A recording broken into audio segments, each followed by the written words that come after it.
Afonso's great-great-great-great-great-grandson Peter is very bisexual, has many lovers, and likes to party hard.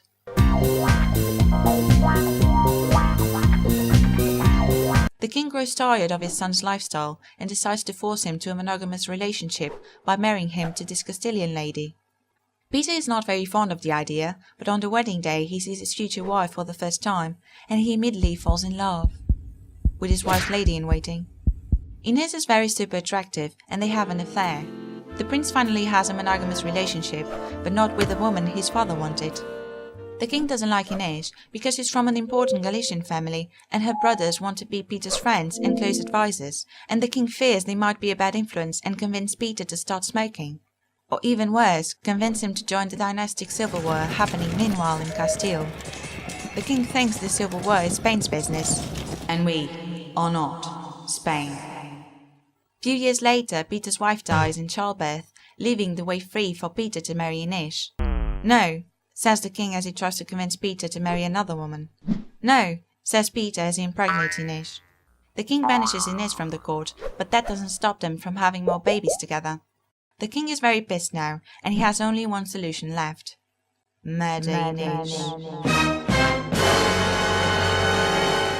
One day, while Peter is out hunting, the king calls 3 mates of his and orders them to chop Inês' head off. "Please, think of the children," she pleaded before her head rolled around on the floor. Peter returns and sees his headless mistress. He's very upset. "I'm very upset," he cried. "This sucks so much." Peter is mad and declares war on his father. They beat each other for a while till the queen tells them to stop, and they stop. Later, the king dies and Peter inherits the crown.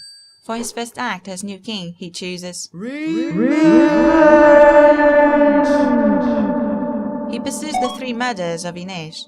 One of them is able to run away, but the other 2 are not so lucky and they're captured. To celebrate, Peter makes a big feast, and for dessert, he orders the executioner to rip the murderers' hearts out. One from the chest, the other from the back, to reflect the pain they inflicted on his own heart. It hurts real bad, and everyone's a bit sick to their stomachs, but Peter feasts himself and watches in delight. Peter then announces that he married Inês in secret and legitimizes their children.